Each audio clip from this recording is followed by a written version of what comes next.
So I'm going to invite Mike actually to start. I'm going to ask Mike to tell us a little bit more about what is Transition Together, because some people might know a little bit less than others about what the Transition Together project is. And a little bit from Mike about some of the vision TT has with Vive and what, how we think we might be able to use it. So over to you then, Mike. Yeah, so I'm just going to give you a bit of a quick background to Transition Together for people who maybe don't know that much about it. So Transition Together is part of Transition Network, and Transition Network supports the international transition movement. And part of the focus of Transition Network's work has been supporting the movement to grow in Britain and help create the conditions for an England and Wales hub to emerge. And the reasoning for this was that because transition fundamentally started in Totnes really and spread through the UK first, when Transition Network was established, it was sort of acting as a sort of proxy hub in some ways to the movement in the UK. And that has not really been the case for a long time. So we recognise that, and that was part of the reasoning to sort of focus on developing more infrastructure to support the movement in England and Wales. Also, throughout the transition movement, there are currently 20 hubs, like covering different regions and countries around the world, including SCAN in Scotland, of which we've got a few people here tonight from. So we're looking at how we can support the movement to grow and thrive in the UK. And part of that is now basically the Transition Together project is now the project which is delivering that work in England. So the Transition Network, the Transition Together project is funded through the National Lottery. We did have a bidding, went through quite an extensive bid writing process, and then very suddenly COVID hit and that sort of changed it all. And then we did so we had an emergency grant, which when we delivered a project called Transition Bounce Forward, which was to sort of how communities could respond to COVID. And as part of that project, we did a big summit, which some of you might have come to, the What Next Summit. And then we distributed about £140,000 in seed funding, which was small grants to groups. And that project was sort of like almost like a prototype project for what became Transition Together. And in 2021, we were asked to put a grant application together to the Growing Great Ideas pot of money, which was a new pot of money that the lottery, a new sort of funding scheme the lottery put together. And that sort of built on all the work that we'd done previously, but we slightly changed the project based on what had come out of the Transition Bounce Forward project. So a lot of projects there, but effectively we're now at the Transition Together project, and we're just coming to the end of year one of that. And so basically the aim of that project is to support the transition movement across Britain to develop and grow. We do this through helping groups to connect and learn from one another, amplifying inspiring stories, giving out seed funding grants, and running workshops and events. We will also support the emergence of a democratically representative structure that can coordinate the movement across England and Wales. And as part of that, just to give you a little bit more detail, is that the way that we support the movement and have been over the last year, and sort of some of this stuff is still in development, but the idea is that all this work will help us to widen the movement's reach and impact, deepen its practice and learning, and support its longevity. And we're doing that through developing training resources, particularly resources around systems thinking, and support infrastructure for groups, putting on events. People came to the Together We Can Summit, sharing stories to help inspire and raise awareness of the movement internally and externally to the movement, developing the Control Shift Partnership, developing a hub for England and or Wales. We also support the Scottish hub, which is the SCAN people that are here, to develop a similar range of support in Scotland. And they're also doing some stuff which is quite far advanced compared to what we're doing in England and Wales. So we've got quite a bit to learn from them. And of course, the Vive platform. And within the team the Transition Together team, there's Richard Coldry, who sort of oversees events and the hub development. There's Rhiannon, who's looking at training and support and some comms stuff. There's Sam, who's doing the tech development, who's here tonight. Yaz, who's helping with the engagement on Vive and being that sort of connection between the movement and the platform. And Chris, who's oversees our comms. So we launched just a bit about Vive. So we launched Vive alongside the summit because we thought, well, that'd be a good time to do it and test it. And there was a lot of like furious panic and testing going behind the scenes before we launched it. And we tried to break it as much as we could so Sam could fix it. And he was getting endless emails of why doesn't it do this? Why doesn't this work? How come I can't log in? Etc. Etc. So yeah, all of that happened beforehand. We still got probably little bits of stuff, little bugs here and there, but feels like it's been reasonably stable, and people seem to get on board with it. So the big thinking behind having this platform was that it would be a space for transitioners to connect, share information, skills and ideas to help us grow the transition in our communities and across Britain. And it's also a great way for people to engage directly with the Transition Together team, find out about events, seed funding, training, etc. So what we're imagining this platform to be is effectively a resource that serves you. So we don't want to be like a Facebook sort of model that drains people's attention and and is like unethical, and it's got this whole dynamic around like just getting you to stay on it. That's not what this is about. This is really about how can this be a really useful tool to enable people to do transition more effectively and to also connect across the England, Wales and Scotland, and possibly further if there are other people on there. So our thinking is, we set it up initially with having the different sort of spaces on it. So we set it up, as you'll see if you've been on there, you've got like the regional spaces where you can connect with people nearby, but you can also connect with go to other regions and join their groups. And then we've had these themed spaces, which are a bit more around specific topics. And I suppose the way I think about it is it's a little bit like a town square. So like you've got all your shops around the square, or your whatever they are, shops, co-ops, let's call them co-ops, all your cooperatives around the outside. And then you've got the town square in the middle. And so people can be getting on doing stuff in their co-ops or in their spaces, but you can also then go and have a chat in the town square, or go, hey, we're putting on this event. So you like putting it out into the town square to let everyone know.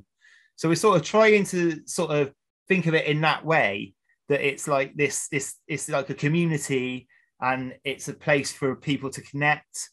It's a dedicated place for transition related work, so you don't get all the other noise that you get on other platforms. There's obviously no advertising on it. It enables you to make lots of contacts with people all in one place and easily message them. It can enable you to connect with other projects, to connect with people in your region. And then obviously those theme spaces to discuss, share, ask questions, problem solve, collaborate. And a place to share, resources, guides, and good pieces of work that you've seen going on. So what we think it's different to other social media platforms is, one, that it's got ethical values. So it's hosted on green hosting. It doesn't use algorithms. It hasn't got advertising, and it's less about us broadcasting out to the movement. It's more a space for the movement to interact with each other. And there's some collaborative tools available, which Sam will tell you more about. And there's a lot of other stuff that the platform can do, which we haven't yet made live. And that's because we're trying to work out really with the movement, what's best for the movement, what do people want to use it for. So we're really interested in this being like a co-design process. And obviously, aspects of that we might not be able to do, but we'll do our best to try and make it a place that is really super useful. And we also recognize, that people go, oh no, not another platform, a place, another thing I've got to sign into and go to. And we're really hoping that it isn't like that. It's basically somewhere to touch base with other people in the movement and like-minded people. And there are people on the platform who aren't necessarily involved in transition groups either, because we had a lot of people at the summits who are involved in other movements, and that's completely fine. I mean, what we think is if people are interested in transition or the ideas and principles and wanting to make the world a better place and focusing on, how we can change economy and deal with the environmental problems we face, then, those people are also welcome. It's really about trying to connect up the movement to give us more power and more ability to do things better as much as possible. So I'm now going to pass on to Sam, who will give you a bit more of an overview from a more technical perspective. Thanks, Mike. Yeah, I'll try not to get too technical, but I thought it might be helpful just to give a bit of an overview of kind of how we ended up with this Vive platform, because it feels quite situated in the kind of international work. So for many years, really, the hubs have been saying to me, we really need, better tools to communicate. And there's quite a kind of uneven spread of tools in use in the transition movement, so I think in any movement, really. So there's a lot of organising happens on Slack in the international movement. And, lots of Google Docs kind of work. But they really were feeling that they didn't want to be continuing to use the commercial tools. And so kind of a long time ago, a year or more ago, they set up a kind of sub-team to go away and look at various different software options. And so we did quite a kind of in-depth evaluation of the various possibilities of, how could we do social networking as a transition movement. And as part of that, kind of evaluated, not just free software tools, we evaluated things like Mighty Networks and things like Nudge. We didn't go as far as putting Facebook on the list, but we did have a broad look over what existed, and did a kind of quite in-depth ranking system of what the international movement felt that they wanted.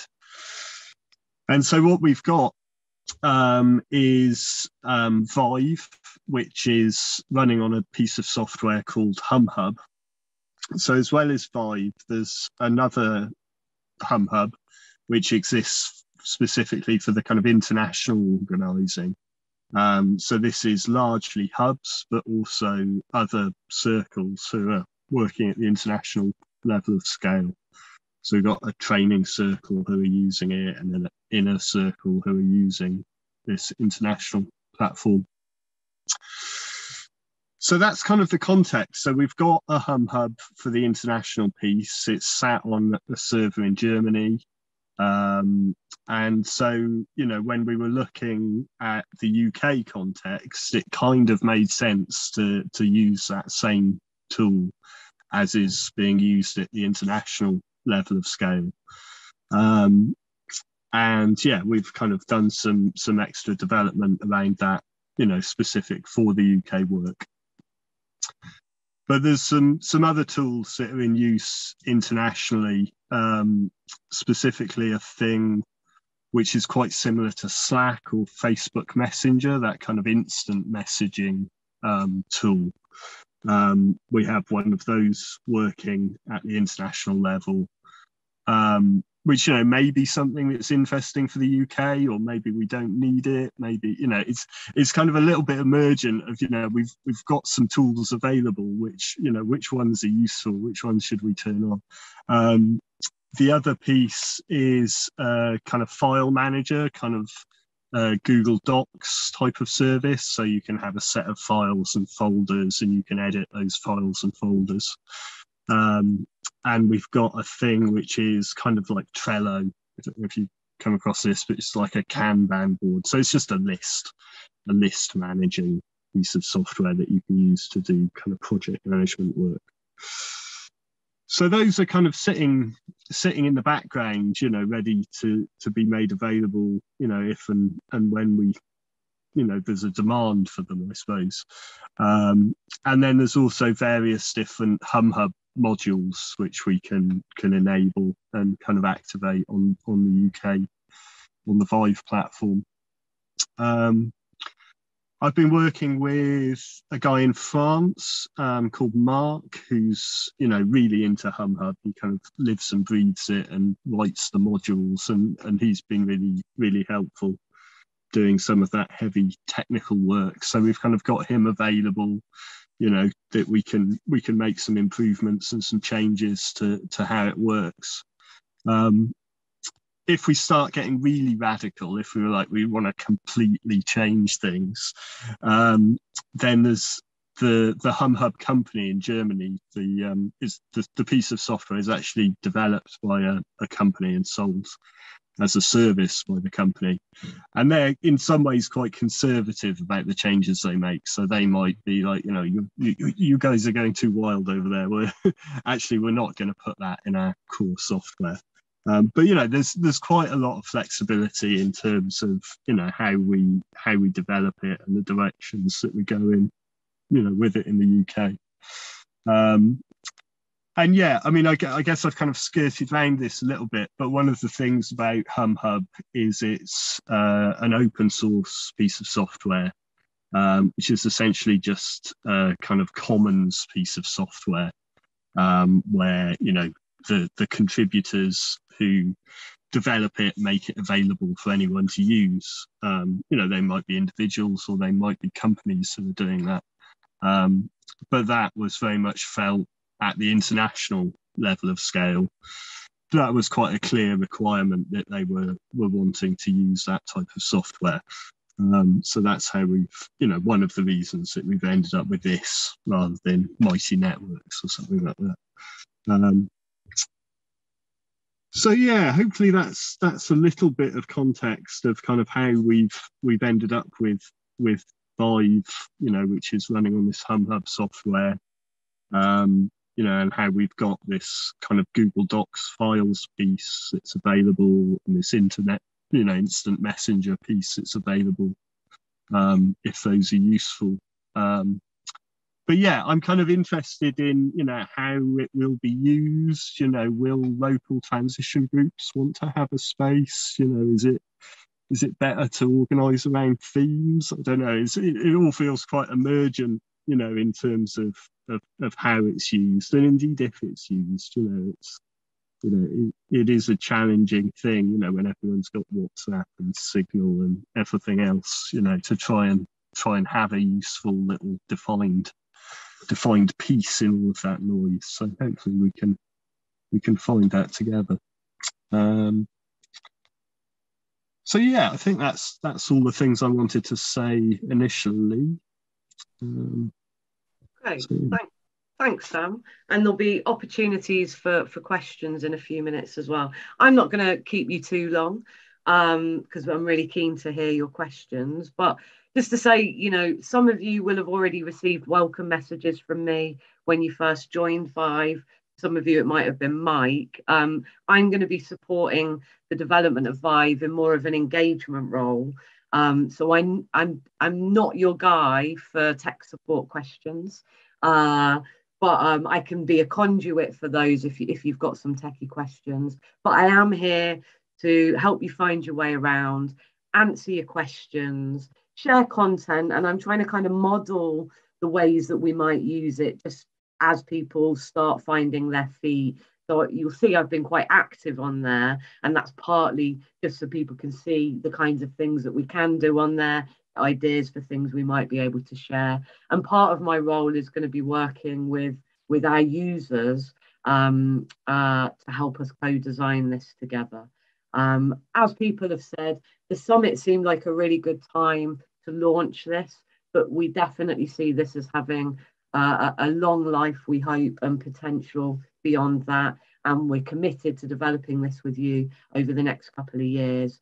I'm going to be working alongside other members of the team around seed funding, training, communications, and events to make sure that these things are really locked in to how we're using Vive, so that it can be a way for you to definitely keep up to date with developments in the project as they're happening. Some of the other work that I'm going to be doing is around things like hosting this session. I'm going to be putting out a survey to gather more feedback and ideas from people who've been using it. I'm working with Sam to develop things like user agreements and hosting agreements and guides to hosting a space, so that we've got some kind of framework that enables us to expand our use and gives us all some kind of guidelines and agreements for how we might use this together. And it's been an exciting journey so far. I've got to say that from the bit of time when we kind of opened it up just before the summit to be here at the end of June with 339 users feels like actually a really good start. For a while, I was excited if there were any people who weren't me and Sam on there. And at one point, Sam had about 10 profiles. So anytime a new profile arrived, I'd be like, it's Sam again. Where are the real people? So it's great that actually people have come on board.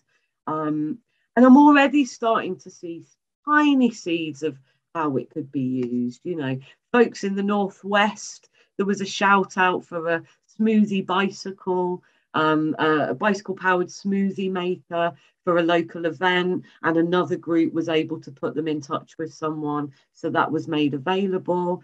There was a question in the West Midlands space about Polish speakers, because someone could see that there was a big Polish community in their neighbourhood and they were interested in translation. So I was able to put them in touch with someone in Poland, actually, who is happy to provide some support in translating transition materials. We've had conversations about eco churches and slow music and growing our own clothes and repair cafes and more. We created the initial spaces, the theme spaces as we're calling them, to align with the key themes that we could see were running as threads through the Together We Can summit. And we're already starting to respond to requests and ideas for new spaces. So for example, SCAN are creating some spaces for communities of practice to work together. Rakesh, who's here on this call, was keen to create a community forest gardening space. So we're just really excited to grow this platform as a tool for you and your groups to connect and grow.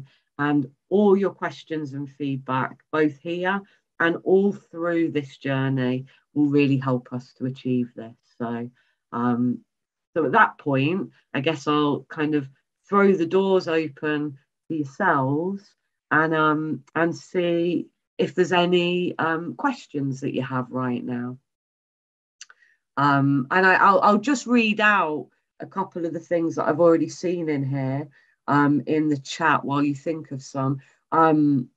There's one, Sam, for you from Rakesh, which might be one for dealing with here or elsewhere. But he said he's tried to install HumHub on one of his servers, but it fails to install MariadB, as it appears that it does not like being on the same server as MyQL. If I'm saying this all wrong, that's because I don't actually speak the tech language. Sam, can you confirm this? Can it be installed under MySQL instead of MariadB? Is there a short answer to that very technical question? The short answer is I don't know. I haven't tried, but we can have a look. If you send me an email, we can poke around it. Okay, great. So you'll look into that off here.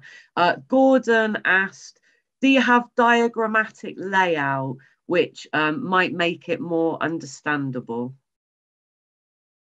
Yeah, we've got a diagram, but it's kind of horribly complicated. We probably need to do a simple diagram, and it would be a nice thing to do.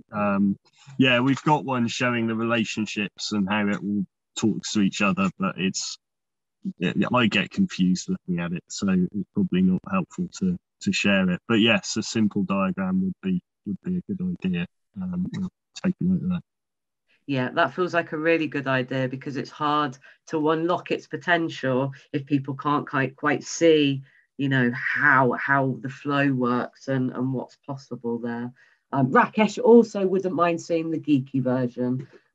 There is a tech for transition space on the Vive platform. So for those of you who want to see the back end of things and ask questions that I don't understand, then the tech for transition space is definitely a great place for you.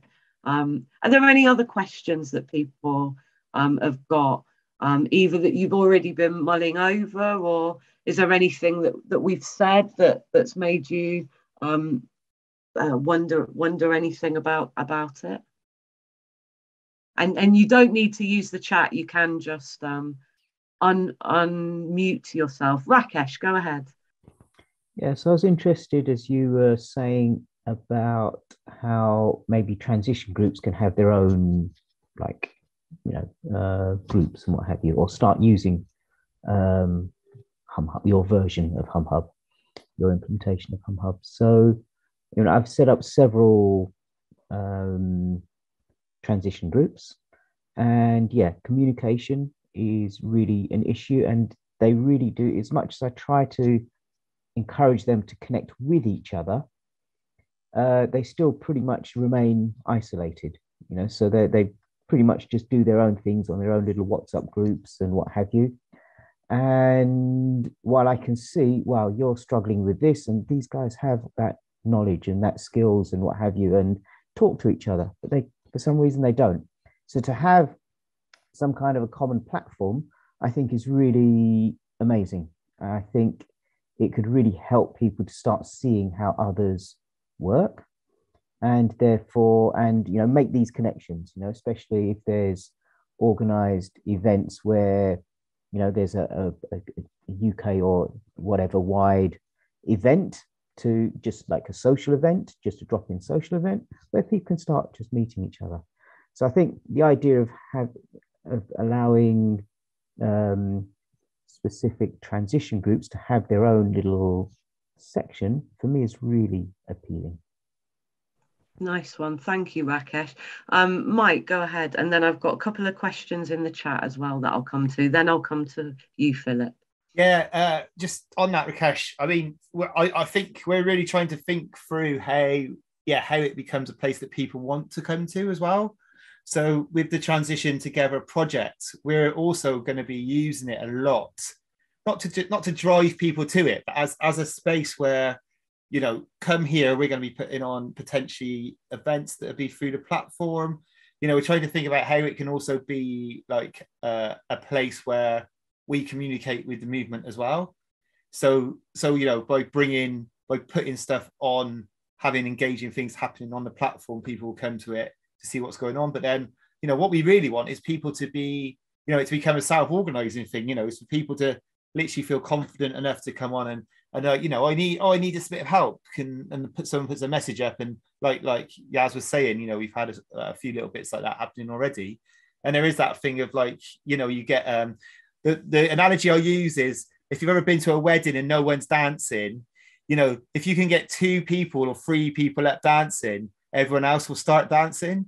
So we're hoping that out of the 340 that we got, some of them are going to start dancing at some point, and then we'll have enough activity going on that it sort of becomes the place that people want to come to, and also the fact that we can hopefully co-design parts of it with the movement and develop it in a way that it meets the needs of groups. Then that will also hopefully bring people on board and make it a useful tool, as well as a place for people to connect.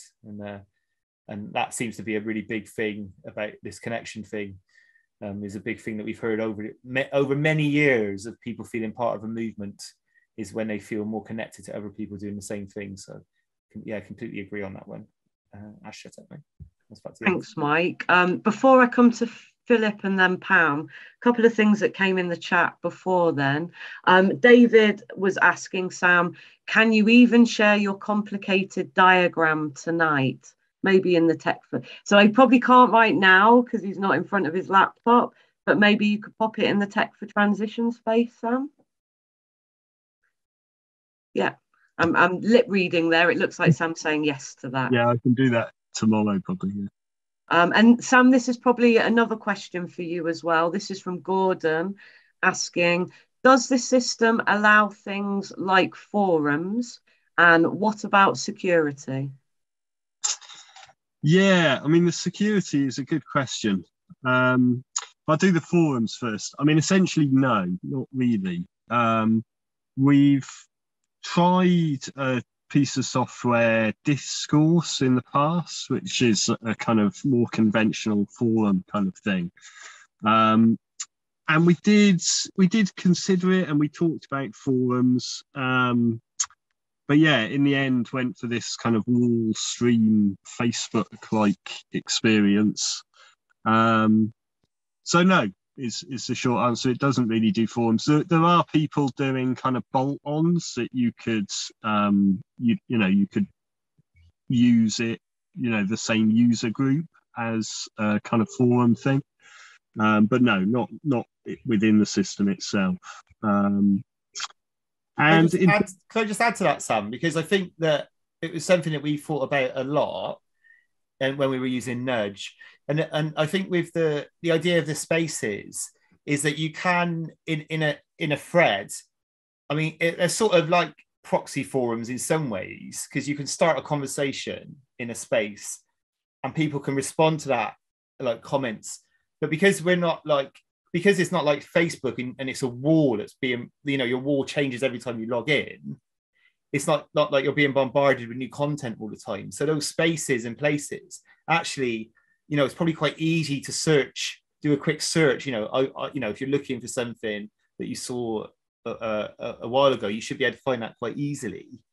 And also, you should be able to scroll down, because we're not, you're not consistently getting new content. All the content which is in a space is what people are talking about.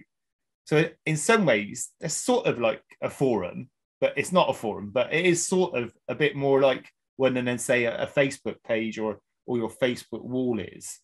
I mean, what I would say anyway. Sam might completely disagree with me, but okay, thanks for that, Mike. Sam, if you want to answer the security question, then I'll take the hands, and then there's a couple more questions in the chat that I'll come to after that. But if you want to say a bit about security.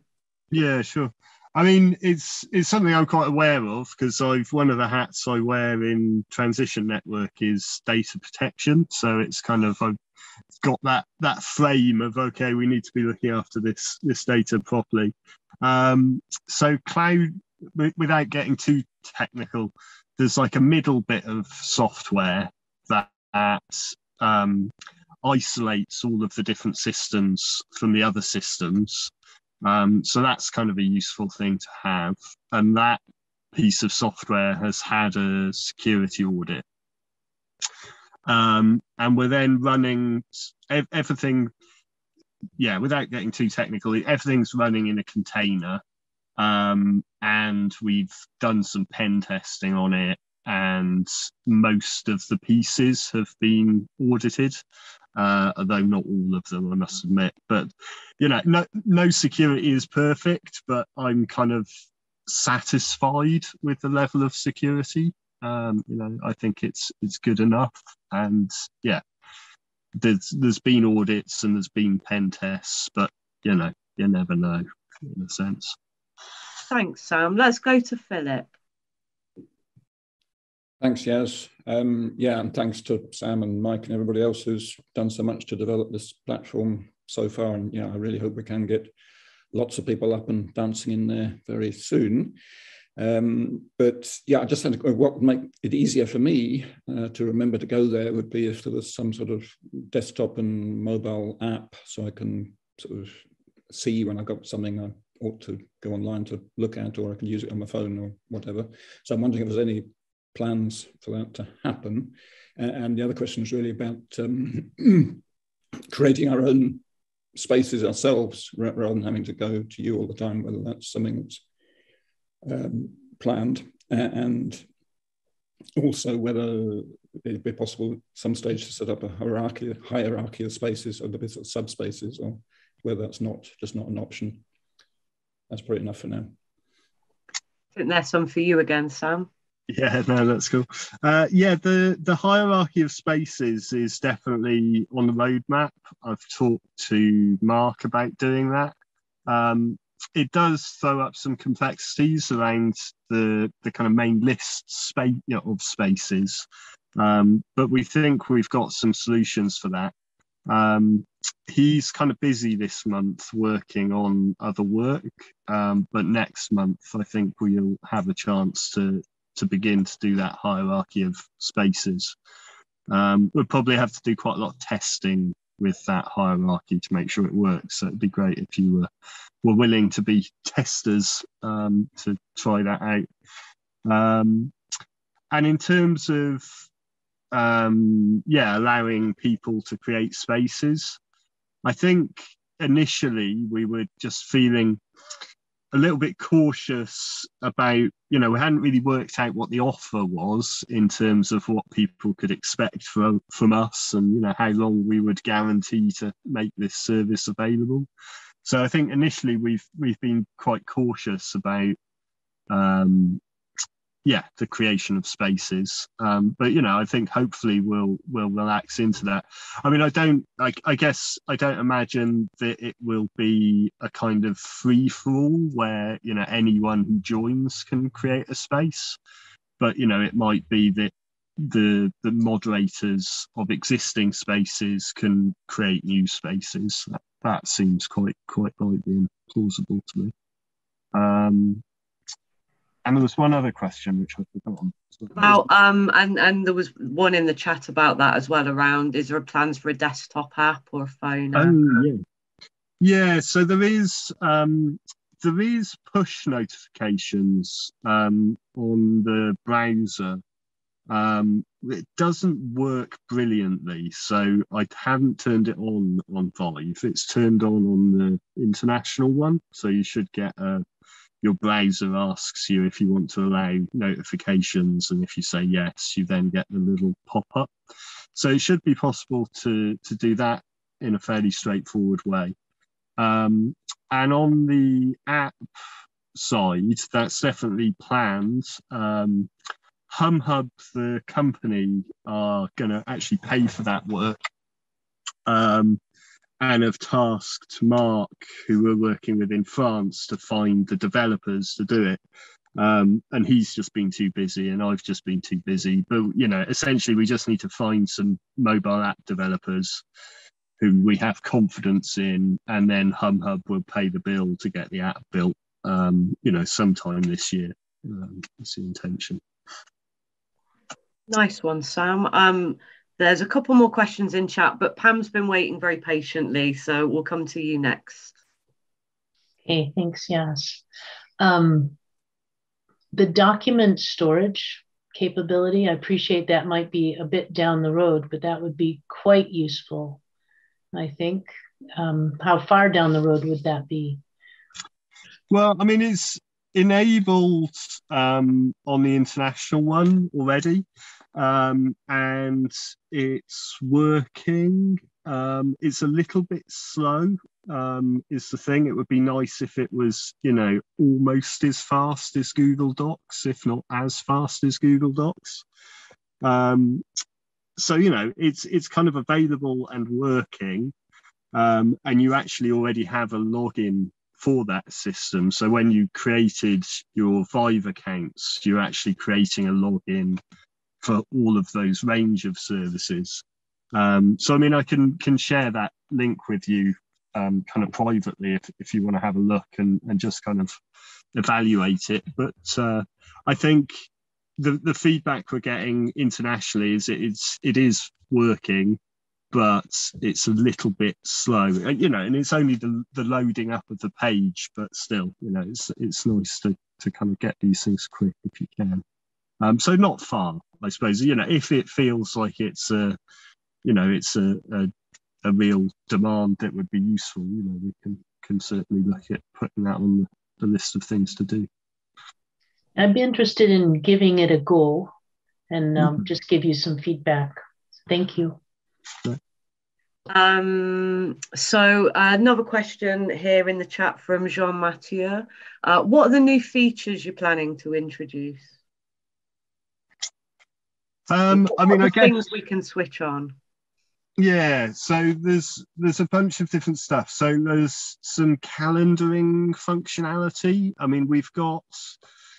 We used the calendar in the Transition Together space for the summit events, but we could enable a calendar for each space if we wanted to. There's a wiki. That's a bit old school, but we could have a wiki if we wanted one.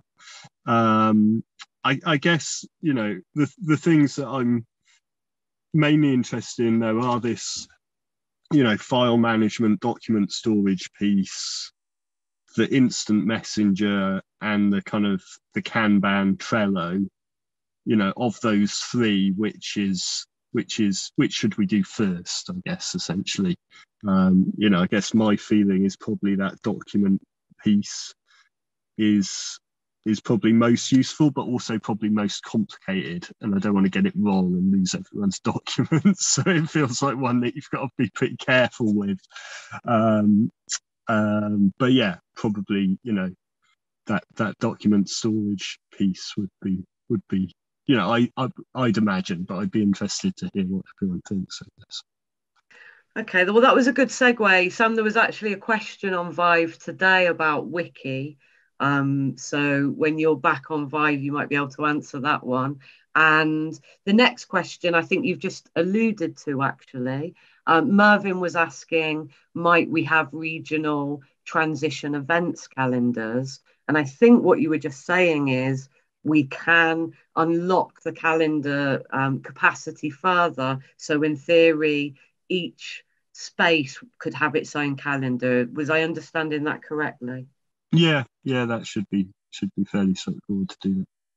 Okay. We've also got Reem in the chat asking about plans to have video chatting available on Vive that can replace Zoom.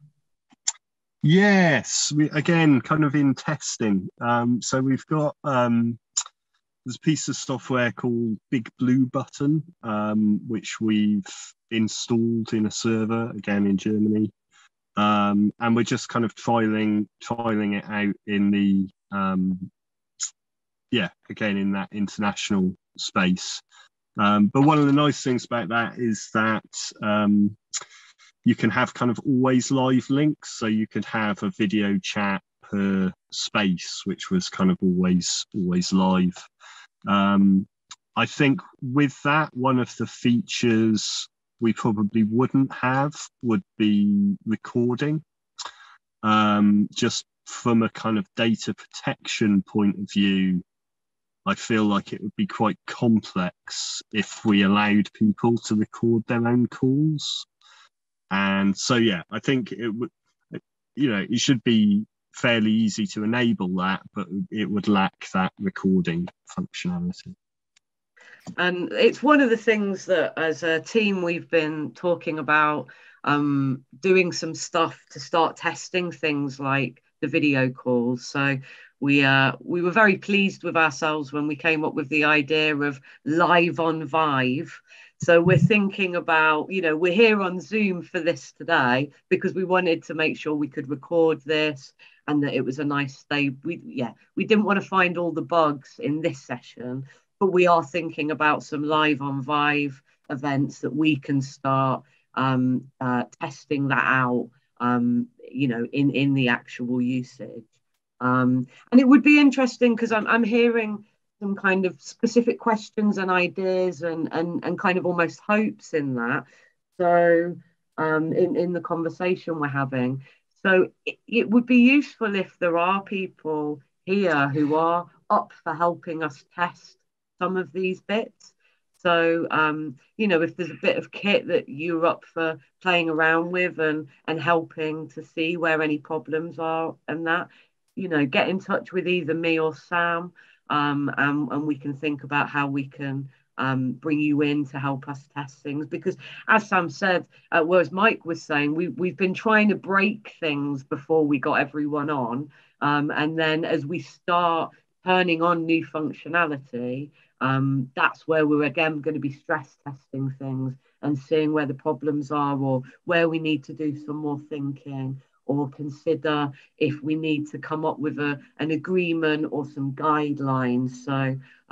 So yeah, that's part of what we're going to be doing. Mervyn saying video on constantly, like a coffee space. And could we have a space for volunteers, help wanted or offered? And I guess I'd answer that in terms of, I guess it depends what level of scale we're looking at. So I can imagine that the kind of regional spaces, and I also just want to say we've been calling them regional spaces, but we're very aware that Scotland is a country and not a region, and we've heard that feedback, and it's important feedback. So we're thinking of, what other simple way can we refer to that? So it was one of those where how we've been thinking about things in the background, and then somebody goes, yeah, that's great, except we're a country, not a region. But potentially in those country or regional spaces or group spaces at that level, they are spaces where people can ask for help or offer help. And we're already seeing little bits of that happening. I guess it would be interesting to think about, are there offers of help that can be done more remotely, and whether we could facilitate some kind of space for that. So for example, we've got an arts and creativity space, and I wonder if there's any graphics people in there who might say, I can offer a group, a few hours of graphic design support. So yeah, that's useful to think about how we can more proactively help connect offers of help with people who might be able to help. Jean-Mathieu has just put another question in, one for you, Sam. How does the calendar integrate with Eventbrite? And if it doesn't, would the calendar allow to take in payments? Good question. Not one I know the answer to. But yeah, that's a real use case, isn't it? It's like, it's something we've had, and we ended up using Eventbrite for the summit.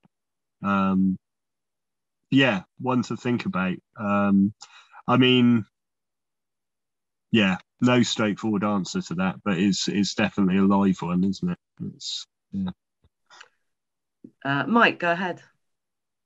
It's just relating back to the previous question. One thing that we're really trying to think about is how the platform can enable people to meet in real life, but also at the same time. I mean, this is why we've had the regional spaces. Is the idea is like that's almost a initial connection place, and then you can maybe meet up in real life. But then you've still got that space. If you travel 40 miles down the road, to see, I don't know, John goes to see Pam, probably not, that's probably a lot more than 40 miles. But, but then you've still got that way of connecting and keeping in touch. Because we're trying to just think about how, it's complementary but also enabling in that sense. So enabling people to connect who wouldn't necessarily connect, but then also, we're trying to think a bit around, in the future, could we have like webinars or stuff where we try and persuade regions to come together to watch something together, and so people are having some sort of shared experience together to build those like sort of in-person relationships, because like we all know what it's like once you've met someone in person, it's so much easier then to go, oh right, that's so-and-so, I just dropped them a message on Vive. So that is quite a few, that's something we're also interested in, and be interested in how people see that sort of interaction between real life and the platform, and how those things could complement each other. Thanks, Mike. Another question in the chat, this one from Gordon. Can HumHub stroke Vive be self-hosted for regions or areas? What is required from server power, electric, time on cost, things like that? Yes, I mean, it's a straightforward answer. I guess there's a question here about kind of, so if we develop communities within our instance of HumHub, how can those communities then kind of take their data with them to go off, into their own environment? With Scan, we've got the intention to do a kind of data sharing agreement, so that could happen. If you wanted to go off and do your own HumHub, you could take your data with you. With organizations that aren't constituted, it's a little bit more complicated to kind of just hand over a load of personal data, but yeah, we can try and work our way through that somehow. But yeah, on a technical level, it's open source software. The way that we've done it is on a piece of software called Cloudron, which you can use for free. We pay them £10 a month for like a bonus version. And the server it's sat on is €20 a month. But you could probably, that's hosting all of these services. That's doing the files and the international one and all of it. So, you could probably get away with £10 a month or something for a reasonable speed. But yes, it could be self-hosted.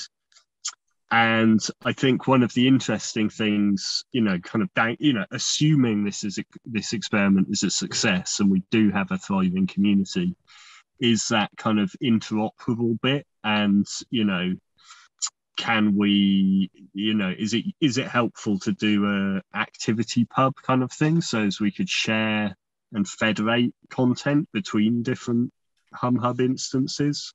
Yeah, it may be in the future, but that doesn't quite exist yet. But it could, with the application of a bit of time and money. But yes, it can be self-hosted, but the untangling of which data you could take with you would just need a bit of care.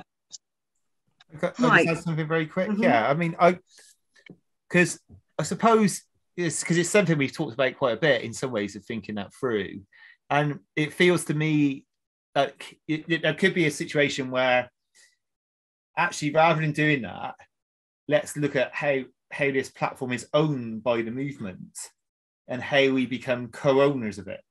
And that feels like a much better model in some ways if we can become co-owners of the platform, because otherwise, it's like this gets broke over there and you've not got tech support yet. We've got tech support here. It's just like, hey, do you want to go off and create another thing when we could actually just be collaborating and thinking a bit more smartly about how that works in the one space? Because then it's a lot easier to connect within that space. But is there ways of putting boundaries around certain things where an individual or a group control that, but they can, a bit like the town, think of the town square, it's like, do you want to set up your supermarket over there, but you still want access to the town square? It's like, you don't want to go and put it miles away.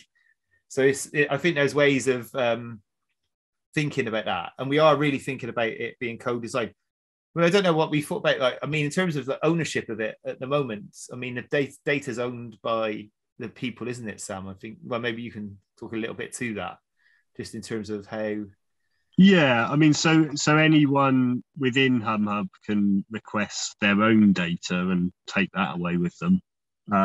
But, with the exception of Scan, who we've got a data sharing, we don't actually have the agreement yet, but who we will have a data sharing agreement with, we can't hand over other people's data to third parties. So, if you had an active regional space, we couldn't give you all of the historical regional space data as a kind of bundle.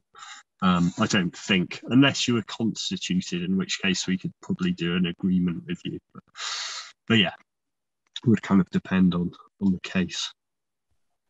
So just thinking about time, we're at 8:45, and it's great actually. I'm really excited that there's been so many questions.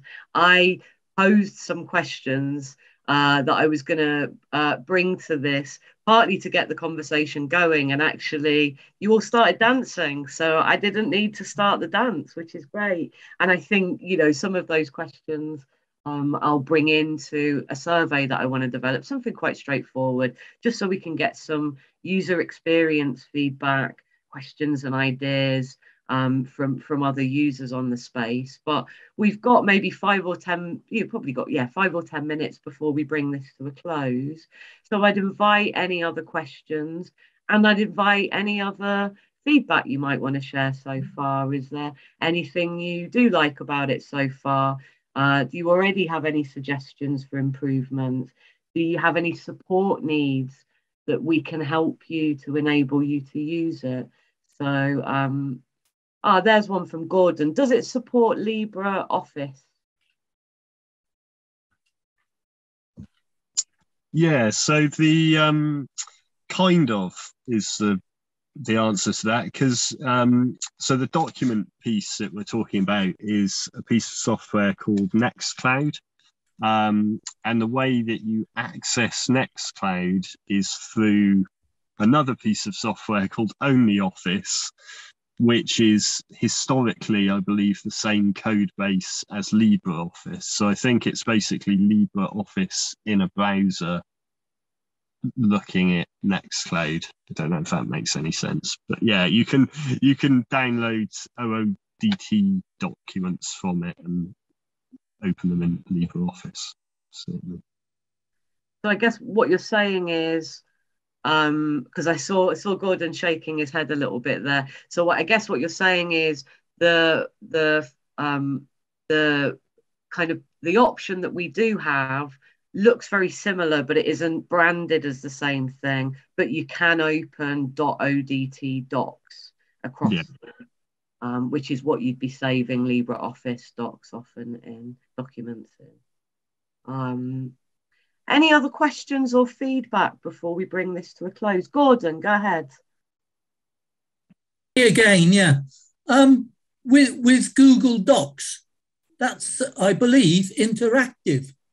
Would that be supported then? Because Pam was saying about the database as such, and Google Docs is quite good on that respect. You can search all these other things, and it's on the cloud anyway, so you get quite fast response times on it. And I've tried it with some other people who they were trying it with, and it's interactive with Zoom as well. So is that something you've had a look at, or is there something with Vive that is similar? Because I really wouldn't like Microsoft to get too much of our stuff. I mean, Google Docs is certainly the kind of gold standard really for kind of that collaborative online document editing piece. It's used very widely in the transition movement, certainly. I mean, the remit with, this international work, which led to kind of what we have now, was a hope to move away from that Google cloud environment, so that they own slightly less of our data. I mean, that's the Nextcloud, OnlyOffice combination is very good. It's like, take a step back, it's kind of amazing that you can have collaborative document editing and you can tag people in it and they get notified, and all of that stuff works, but it's not quite as shiny as Google Docs. It's a little bit clunkier, and the interface isn't quite as but I think that's probably a trade-off that some of the movement are willing to make, and some of the movement will go, do you know what, Google Docs works for us, we'll keep using that. Which is fine. I don't think that this one software platform is going to be completely ubiquitous, throughout the UK. There'll be people using Slack channels and Google Docs and emailing each other Word documents, for many years to come, but hopefully it can be, kind of supportive and supplemental piece that, some people may find helpful. Yeah, and that's it. It's about creating options, isn't it? And as Rakesh just put in the chat, Google isn't exactly ethical. So for groups that do feel that they don't want to possibly be spied on by Google or to be engaging with such a huge company, like Sam says, it's that trade-off, isn't it? That some of the stuff we might be able to switch on is slightly clunkier, but it also has benefits.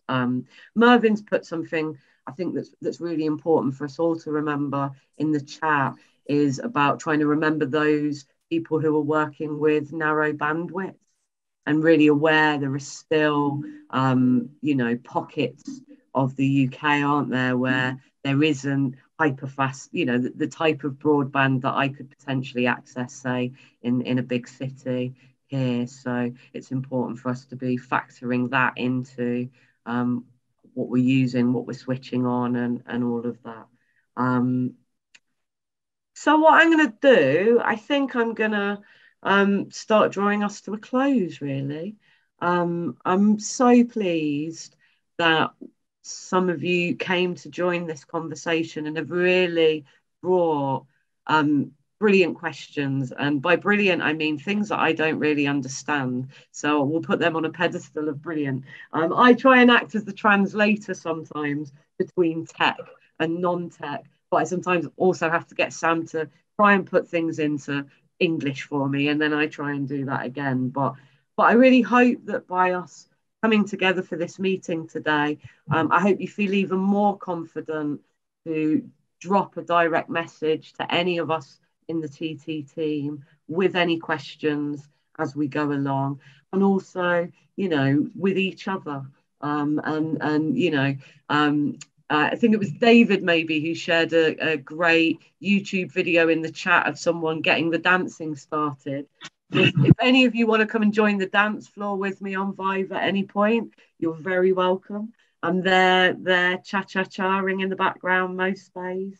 And yeah, please do ask questions, concerns, ideas, just keep feeding them to us, because this is really a key phase for us, really, because I think what we've got a sense of in this conversation today is that there are a lot of things that we could do, and some of our work now is going to be prioritizing what we do in what order.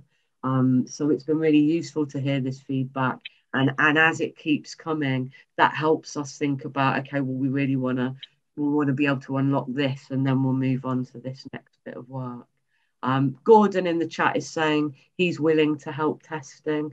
Anyone else who is, the Tech for Transition space on Vive is a really good space to join and volunteer to test things, and then Sam can give you things to break, and hopefully you can fix them again.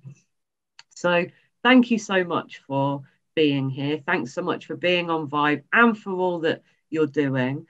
And I'd invite you in true transition webinar style. As we close, I'd invite you to put your mics on. If you just want to say a few words or a goodbye, we can make a cacophony together.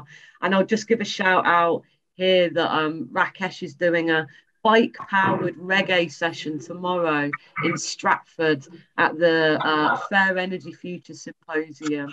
He's going to be demoing the latest bike generator. Rakesh, if there's any video, will you put it up on Vive for us to see, for those of us who can't make it? And brilliant. Thanks for the thanks, Pam. But yeah, I'll invite you to turn on your mics and say a goodbye to each other.